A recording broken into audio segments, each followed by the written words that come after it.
जब भी पहले कभी मीटिंग हुआ करता था, सम्मेलन होता था और हम लोग एक स्कूल की कल्पना करते थे, स्कूल के बारे में सोचते थे, विचार करते थे।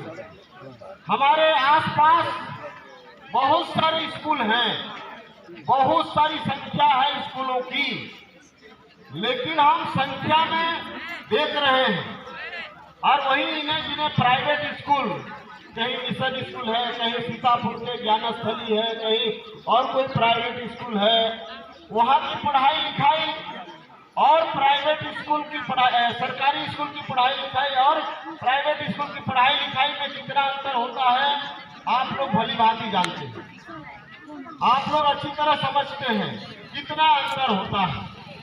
यही सब सोचते सोचते हमने बहुत मुश्किल से इसी सत्र से हमारा जो एक केंद्र है घुघरी, बगीचा ब्लॉक में एक गांव है घुघरी, घुघरी में एक जगह है, वहां पर बुरजू टोला घुघरी का एक पारा है, वहां एक शासकीय जगह है 4-6 एकड़ का, और वहां पर सभी मिल करके हमारे नागवंशी समाज के युवा लोग और हमारे अगुआ लोग सब मिल करके सबकी सलाह से वहां पर एक प्राइवेट स्कूल, आदिवासी नागवंशी सामाजिक स्कूल, छत्तीसगढ़ आदिवासी नागवंशी सामाजिक प्राथमिक शाला खोलने का एक विचार रखे और खोले, और इसी सत्र से खोले।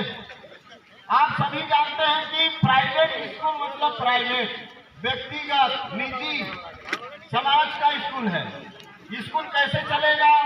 अपने आप तो चलेगा नहीं, उसमें बच्चे आएंगे हमारे समाज के तो उनको पढ़ाने लिखाने के लिए प्राइवेट हमको टीचर की व्यवस्था हमारे समाज के पढ़े लिखे व्यक्तियों को रखना पड़ेगा।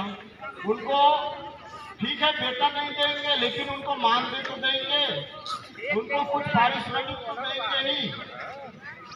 तो संचालन के लिए आर्थिक स्थिति को मजबूत करना पड़ेगा, हमको बूंद बूंद इकट्ठा करना पड़ेगा। वर्तमान में 20-22 बच्चे हैं, कक्षा पहली और दूसरी संचालित है, भविष्य में और आगे बढ़ाया जाएगा। परंतु क्या स्कूल संचालन कर देने से ही सब कुछ थोड़ी हो जाएगा, या ऐसे स्कूल संचालन नहीं होगा? उसके लिए भवन की भी आवश्यकता है, भवन में सारी सुविधाएं होना चाहिए, वहाँ टेबल कुर्सी की आवश्यकता पड़ेगी, उसमें मध्याह्न भोजन के लिए भी व्यवस्था करना पड़ेगा, और बहुत सारे छोटे छोटे सामानों की जरूरत पड़ेगी। तो यही सब कारणों से इस तरह का हम आप लोगों से एक दूसरे से जो भी अंशदान, जो भी सहयोग, जो भी अनुदान दे सकते हैं उसके लिए अपील किए हैं। कहा भी जाता है कि हम एकजुट होंगे तो निश्चित रूप से मजबूत होंगे, कोई अकेला चना भाग नहीं छोड़ सकता। हम यदि एकत्रित होंगे, इकट्ठे होंगे तो बड़े काम को हम कर सकते हैं, बशर्ते कि हमारा मानसिकता होना चाहिए, हमारा मन होना चाहिए। हमारे पास 150 रुपया की कमी नहीं, कमी हमारे मन में है तो उसको पूरा करना है।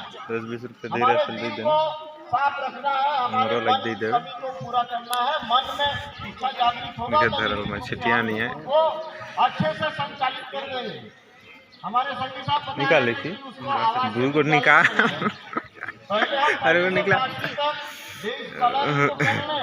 अच्छे से वहाँ पर शिक्षा व्यवस्था कर ले दे देने। आप सभी जानते हैं कि नींव यदि मजबूत है तो उसके ऊपर मंजिल खड़ा किया जा सकता है, और यदि नींव मंजिल नहीं है, नींव मजबूत नहीं है तो निश्चित रूप से हम आगे नहीं बढ़ सकते, हम गिर सकते हैं।